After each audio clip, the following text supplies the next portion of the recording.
Doktor Syakira ke? Doktor saya doktor cover. Klinik Bukit Beruang. Waktu operasi Isnin Sabtu 9 pagi sampai 2 petang, 3 petang sampai 9 malam. Ahad 9 sampai pukul 5 petang.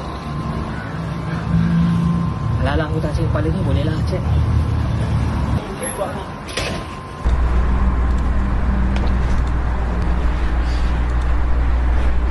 Depan. Sini. Doktor Syakira ya? So hari ni Cik datang sebab nak cek apa sakit kepala. Sakit kepala. Dah ada nak ambil darah ke? Tak ada kot. Ada. Kepala kalau macam doktor cakap boleh ambil darah, buang saya ambil darah lah. Oh, ambil darah. Kalau macam tu saya terangkan dululah package apa yang kita ada. Okey, package kita ada 3 lah. Alright. 3 jenis. Kita ada yang basic punya RM80, advance punya RM150, premium RM250. Kalau macam basic ni yang biasa je lah.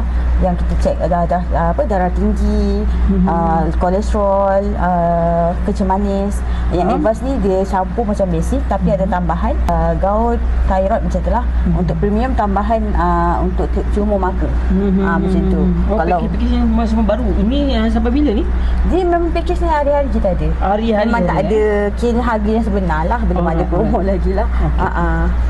Faham. Okey, di atas. Kalau Cik boleh ambil dulu lah. Saya boleh ambil. Boleh.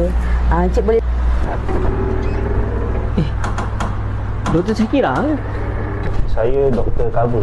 Oh, doktor cover. Patutlah biasanya perempuan kan? Ada beriak sekejap.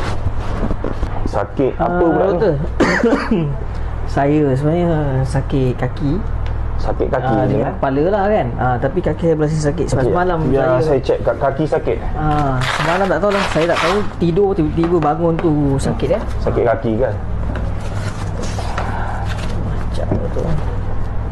Macam doktor ni kan. Doktor, kaki saya yang sakit. Kenapa? Cuba gerakkan kaki tu. Masalahnya okey. Kaki saya yang sakit. Okey, saya tahu dah bacaan dia. Ini sakit kaki ni sebab ada main bola ke baru-baru ni? Tak ada main bola. Sakit kaki sebab saya tidur mungkin terlebih ke apa ke? Ada main badminton ke? Saya sukan saya kurang doktor. Tak ada kan? Ini saya ingat mungkin sebab kamu ni penat sangat ni sini banyak tengah berjalan kan? Okey. Macam doktor. Apa lagi? Saya kepala doktor. Sakit kepala. Sekejap saya kena check ni. Boleh doktor. Check. Apa hal orang tu? Asal doktor? Doktor, saya sakit kepala doktor. Bukan sakit. Okey, saya ingat. Doktor, saya sakit kepala doktor. Bukan. Sekarang ini equipment terbaru sebenarnya. Kita orang dari sini sebab kepala ni kena faham. Kepala ni dia punya nama dia otak ni. Dia macam kalau kereta tu ECU lah. Dia link sekali dengan sistem. So saya check kaki pun boleh tahu kepala okey ke tak. Macam sejak bila otak saya sampai ke bawah. Tu sebab tu saya doktor kamu sakit. Okey, faham. Sebab memang macam tu. Dia otak ni dia link sekali dengan kepala. So saya check.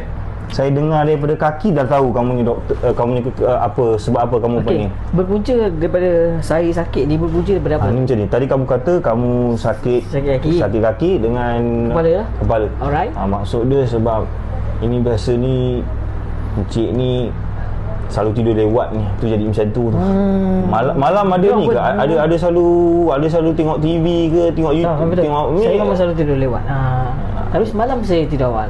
Lepas ni tidur awal, confirm kaki dengan otak pun duduk okey. Alright, insyaAllah. Alright, okey. Terima kasih doktor. Okey. Terbaik. Asal doktor memang steady.